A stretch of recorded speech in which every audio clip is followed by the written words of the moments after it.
What would you feel like if normal, everyday inconveniences didn't bother you? You just felt a sense of peace and calm within yourself. Today, we're going to explore that. My name is Jonathan. I'm founder of Better Everyday Empowerment app.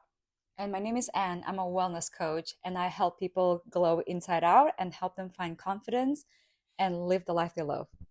Hi, guys. So today, we're back at it. This is our, weekly video that we make. More free style, like podcast style, where we talk about what we learn in our Dharma talk and also what we've learned during the week and what we maybe the challenges that we navigated. We'll try to keep it short as well, so it's not a super lengthy chat. I'm going to try to keep it short as we film a Yeah. 35-minute video. Because every day we have such fascinating conversations with each other where we learn so much, and we figure, why don't we share some of it at least once a week with our audience to see if any of these life challenges they can connect with. Maybe they're going through something similar, and maybe they can also um, get inspiration or get some insight because we also listen to so many podcasts and Yeah. I coach, right? And we read a lot, and we always try to implement something that we learn, something that comes up in life, and we try to engage with life in a non-conventional way, and not just like gossip and complain, but actually do being proactive, being intentional with our life. So we figure we put it out there in case if you are also trying to change your life and be more intentional about your life, right? Yeah, exactly. And a lot of the times, at least for me, when I'm receiving lessons or I'm hearing about something in a podcast or we go to the meditation class and hear the Dharma talk, it feels like a lot of the things that I'm learning are personalized for what I'm going through. Hmm. So I guess the intent is we just want to share what we're learning and what is working for us because maybe this is something that you're going through and it's going to feel like it's personalized for you and it's helping you guys out. Yeah, and sometimes also when you read a book or you go to talks, you're like, well, but how can I actually implement this in my life? And since we are not nuns and we're not like super pro, Michael Singer, Eckhart Tolle, enlightened beings or Tony Robbins is, right? We're people, we're regular human beings who are trying to improve our lives. So I think it's also nice to hear how do normal people implement these Yeah, information, right? And yeah. don't they have the same challenges? Like sometimes you just don't really understand how to do it, and that's why we want to share our journey here, just being real, yeah, and also health things and nutrition and wellness practices, what works, what doesn't work for us, of course, Mhm. and just to share with you our journey and see if it helps you. Cool. So let's go ahead. I think we could probably get started with what we learned from the Dharma talk today because that's the most exciting thing Yes. we've done today so far. If you're new to our channel and this is your first video, every Sunday, almost pretty much, we go to a Dharma talk where we expose ourselves to Buddhism philosophy. We're not necessarily religious, but we like when we go, we feel more at peace because they're constantly talking about kindness, contentment, and challenging your thoughts and questioning your thoughts, right? And just peace and treat people more with more love, and so we love going here, and it just infuses our mind and our perspective with a lot of peace. And that's what we also like to share with you. Today's topic was contagious generosity. Yes, I love that. It was cool. I'd never actually heard that phrase before, contagious generosity. And in the most simple terms, it's giving. That's what it's related to. So the lesson today was centered around giving and how it's benefiting to us to just give to others and support others in any way we can. The teacher today started out by saying, oftentimes people are sometimes turned off from giving because they think that they have to give money or they have to give their time. Like, if you don't have the financial means, it's okay. You can still give. You don't have to donate to be giving. If you Mhm. don't have the time to go work, at a food bank or a homeless shelter, that's okay. You don't have to give your time to be a giving person. So it was nice to hear like all the other different ways. So a very simple way that you can be giving without having to give money or your time is just simply sending prayers or positive thoughts towards someone. So if you know someone who's sick, or someone who has a difficult time in their life, or someone's going into a test, like even that they're stressed out about going into a test, just sending them good thoughts, prayers, that is a form of giving, and then that is just benefiting them and yourself. So I thought that was really nice to hear the other forms of Yeah, giving. different forms of giving. Yeah. Yeah, this topic is definitely very inspiring for me because I feel like that's like a little weakness. I'm not always sure how to give to people. When I think of giving, I often think about money, giving financially, right? Yeah. And That's the first thing that I feel like yeah, comes up with people is, oh, mm-hmm. giving money, Yes, and donations. sometimes with money, it's like it's tricky. Like, what if I give and then they want more, and like like it can be tricky, Yeah, right? and it's But tricky because you don't, if I'm not going to go into this, but if you're like making donations, at the grocery store, they're asking for a donation to give to yeah, XYZ. How much is actually going to the cause that you're giving the money yeah, to? like a So, small percentage yeah, it's like actually goes to the cause. yeah, it's like a slippery slope. So, it's just sometimes it's better to not just give money and give in other ways. Well, I disagree. It's money still goes a long way for a lot of If it's going to the right if it's yes. going to the right place, yes. Yes, there are a lot of organizations that they actually use the money, and even if some of your money gets lost on the way, still having some money to help the people who need it is is a big deal. Like I volunteered in Africa a few years ago in an orphanage, and I could see how long how long of a way money can go. A little bit of money, even like if you think like $500 may not be that much for us here in US, right? It can be like not even a month rent for most people, but in Africa it can pay boarding school for a child for full year. So $500 a, a year is what, like $50 a month. That's like subscription for something It's like less than $50 a month. yeah, it's less than $50 a month, and That's it's that's crazy. less than gym subscription for a lot of people here. Yeah.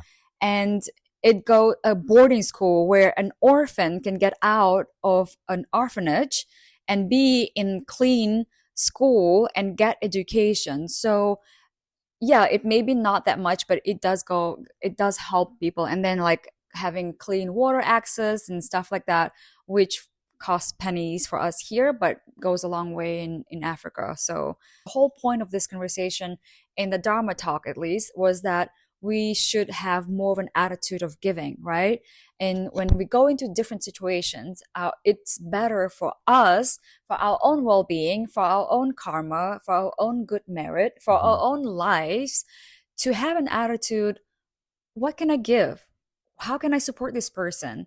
And that's something definitely I'm still learning too. It's because in our society, it's so about me, right? And if you're not, and even like from almost like when from you're little, like if you're in school and you're being too like giving to everybody, then everybody walks all over you, and you're being a pushover. You're being that kid who doesn't have any crayons to draw with, right? Yeah. And or no toys, or so sometimes in our society we almost grew up with thinking like, oh, but I need to reserve some for myself. I need to take care of myself, and a lot of in like even self improvement, right? Like it's put your own mask on first before you help others, which also makes sense. Hmm. And that's why it's also important to sometimes train yourself to go into situations and with an open heart and see like how can you give, but it's also you have to be, I guess, discerning with who, right? Yeah, and I think it, I can't help but think, at least in my mind, when I'm thinking of giving, it's almost equated to thoughtfulness, or there's a Mm-hmm. strong relation to Yeah. thoughtfulness. So it's not even of having to make some big grand giving gesture. I'll go back to the, how the teacher was explaining different ways of giving, but at least for me, I feel like it comes naturally, like throughout my day. Like whether Yeah. it's just, saying hi to someone, or like, my coworker the other day who was wearing a nice button up shirt and I'm like, wow, you look good today.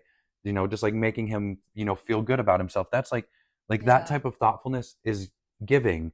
And type like that things, I'm very fortunate because things like that come natural to me. So I constantly feel like throughout my day I'm giving. You are good at giving. And I think that for others, that can be a struggle because most of the people that I know tend to struggle with that area because if it's not natural to you and it's just part of who you are, it's really hard to think about that because there's so many other things going on. You're just existing. If it's not just like a default action, it can be very difficult to remember to be thoughtful. Does that make sense? Because it's like you have to intentionally go out of your way Mm-hmm. to do those things. Yes, I guess. Yeah. Yeah. So it can be difficult, but I think it's something that can be learned. Yeah. Well, giving is also, It's like an art. It's like the art of giving. yes, I think it depends because also giving can be your undivided attention. You're good at Hmm. giving like thoughtfulness, gestures, Hmm. doing kind things, acts of service. Hmm. And I think when, to me, it's like today's Dharma talk also helped me understand that I'm also good in giving in certain ways, even though I thought I wasn't. But what I learned is like, giving undivided attention when somebody is sharing something deep with you or sharing their struggles or sharing their hard moments and being there for them and giving them a call and checking on them and not interrupting them and say like, oh, well, I got it worse. Can you imagine this happened to me? And like overriding their story. Yeah. I'm very like, you can also be giving by giving support and attention because time and people really value somebody asking how they're doing, somebody asking about their stories, right? And because we all want to be heard, we all want Yeah. to be And seen. our teacher gave the example where she said giving someone space Hmm. to Yes, express themselves or to to feel vent, their to feel feelings. their feelings. Just giving someone space is a form of giving. Yes, so that was And you something you I was are like, oh good. Yeah, wow. you are So good at that. So yeah, so it's just different forms of giving. yeah. It's just better for each of us to go into a relationship and ask, what can I give instead of what I can get? And not And just romantic yes, relationships, work relationships, family, friends, whatever it is. The whole point is to just be a more giving person to make a positive impact on, everyone you come into contact with, ideally. yes, and also give with a good intent because sometimes we can give because we feel like we're obligated to, we can give because we feel guilty, or we can give because we feel like, oh, I will benefit if I give and then they will say something positive about me. Or it's like definitely always make sure you check with what your true intention is. Hmm. Sometimes I know I can get caught up in like, oh, if I want more abundance, I need to be more giving, right? And that's also not pure intentions, right? So giving is truly only giving if you're not expecting anything in return, which is so tricky for some people. Have you ever heard a friend or somebody or your ex-partner or like your parent to turn around and say like, I have given you so much and you do this for me, right? It's like clearly their giving wasn't pure giving. Yeah. Their giving was, But don't let that deter you from giving. what I'm just saying, don't count what you're giving. Yeah, don't try not to count, but if it is something where it's new to you and every time you are giving, you are having those thoughts, don't let it prevent you from continue giving, but just be aware that those feelings are coming up when you're giving and just acknowledge that as you're going through the process and sit with yourself and say, why am I feeling like I need to keep count when I'm giving? And then that's kind of your own personal development journey to get Yeah. over that hump to actually give from a place of pure intent without, wanting to get something in return or holding it over Yeah. someone's head. I can imagine somebody thinking like, well, but how do I not get taken advantage of if I constantly give to somebody and that person is just like never is there for me and it's a one-way street. So how do you make sure that you are giving, not counting, and you're giving to the right people who are not taking advantage of you? So I think there's a difference between giving and getting taken advantage of, and giving because just you're a giving person. Mm-hmm. So if you're constantly giving to someone who's taking advantage of you or being ungrateful or treating you unfairly, then you need to say, go beyond that. Why am I giving to this person, of course? And you may need to set boundaries with this person. Maybe not tell them what to do, change their actions, try and control them, but control yourself. Maybe, this isn't a friendship, this isn't a relationship for me. I don't need to be constantly giving where I'm not getting anything in return. So that is expecting something in return. Yeah, that But is to, expecting a sense of but to, okay, gratitude, for the, expecting something back. when I say get something in return, I'm relating to this specific situation where they're being disrespectful to you. They need to, like, maybe they don't need to, but if you're being kind to someone, you would have that, I'm going to say expectation, and I know this goes against Buddhism, but Yeah. where I'm giving this lesson from a practical everyday perspective and not from a full-fledged Buddhist person who is practicing.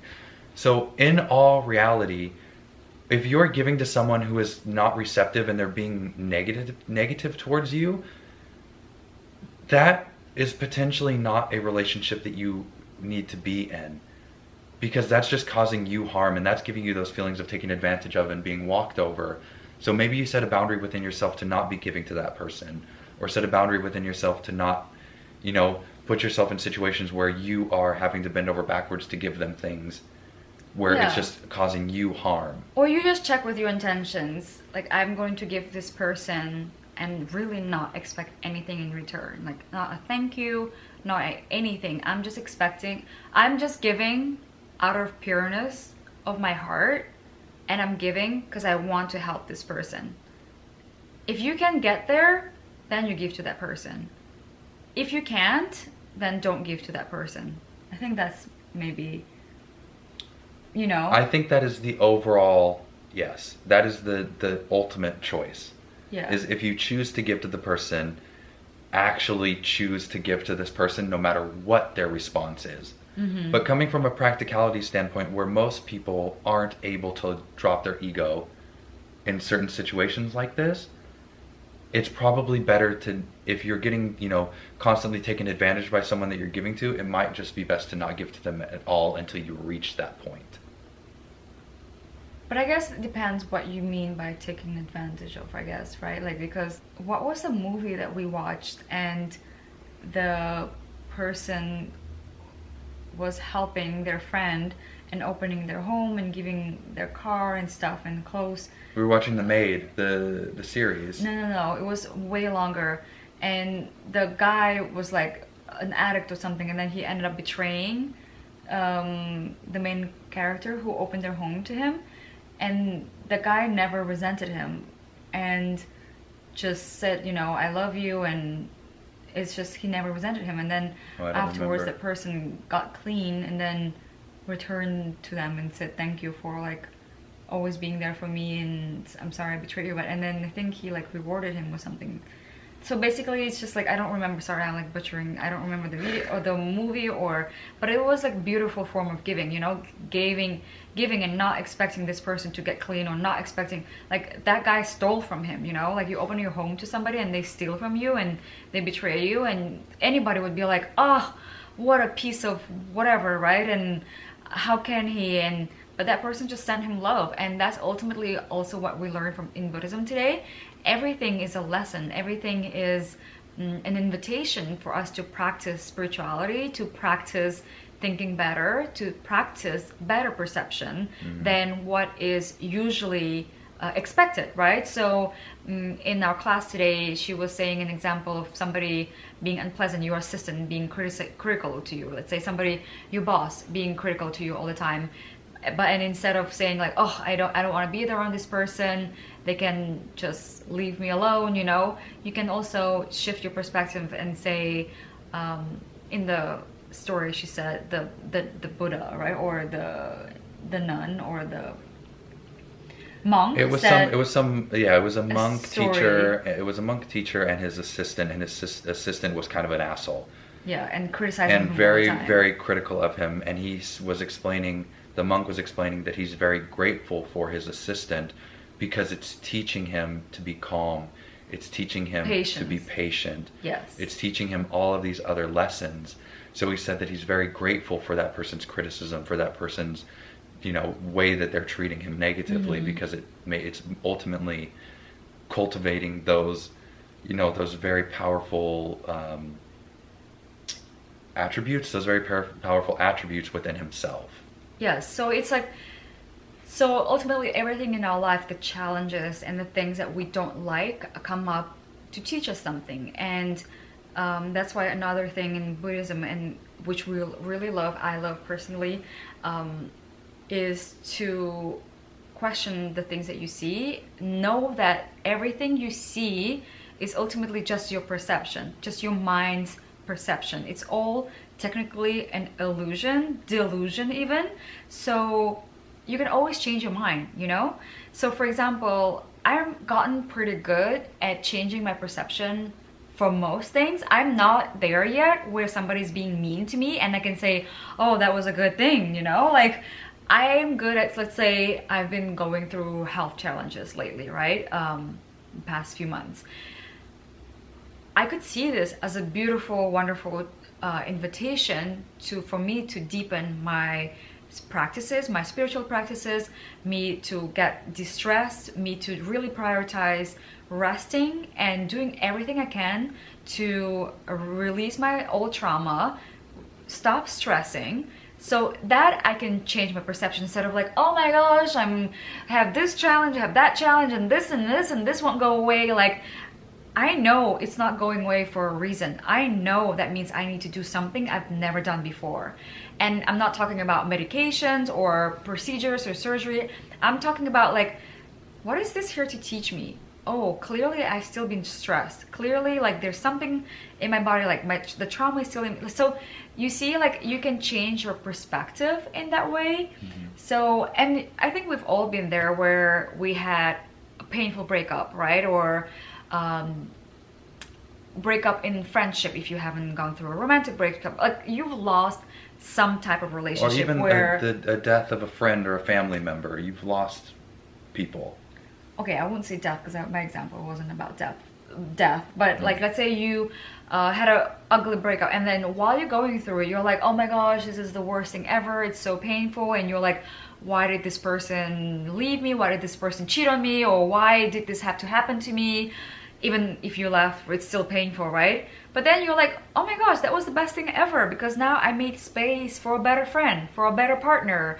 So yes, you can always shift the way you see things. And ultimately, today's Dharma talk was, and what I got was an invitation to always look at our challenges in a new way, in an unconventional way. Like you've gotten good at, let's say if we see somebody driving like an arse, right? Like you've gotten good at saying like, oh, maybe that person is just rushing to go to the bathroom, or you know, they're late for their work, or their mother is in the hospital dying maybe. So that is also a shift in perspective, right? Yeah, at least with that situation, it's something, and you can apply this to you can apply this to most things because it's not personal. If this person's driving bad and they cut you off, it's not personal. They probably don't even know that you exist. They're just in their own world. Whatever it may be that they're going to do it, and they're not thinking of you. So most of the time, unless someone is very much going out of their way to personally attack you, it's very easy to just think, oh, this person doesn't even know I exist. They're just in their own world doing their own thing, and they've slightly inconvenienced me, and I'm just not going to let it bother me. So to wrap up the topic of contagious generosity, just try and go out there and be giving without expecting anything in return. And going into situations, challenge yourself. I'll be doing that. I'll be practicing that. Challenge myself to think, how can I give in this situation? I think that will be fun. And also to let go of expectations, right? Expecting somebody to act a certain way, or give in a certain way, or respond in a certain way when you give them. Yeah. I think I struggled with that a lot. I used to give my parents expensive gifts, or my mom especially, and expect her to respond in a certain way, and now I don't anymore. If I ever want to give her an expensive gift, I just give a gift because I truly want to, or I do something else for her that I know she'll appreciate, like cooking for her. So yeah, like letting go of expectations, giving more. Oh, and always challenge yourself to look at your challenges. I just said challenges twice. And always challenge yourself to look at the things that you see as misfortune, or as you see as difficulties and problems in your life, in a new angle. Change your perspective, right? Shift your perspective and see what you can learn from this, and see how is this beneficial to you? How is this actually good for you? Because everything in the universe ultimately happens for you, and that is so important to remember. It's a challenging thing to accept in the beginning, but it's truly that. So everything that happens in your life, see what you can really learn from it, and the positives that you can get out of it. See the silver lining. Yeah. So I think that's what we'll leave you with today. And we gotta go to our ceramics class, and we'll catch up with you again next week. Thank you guys for watching. Bye. See you next time.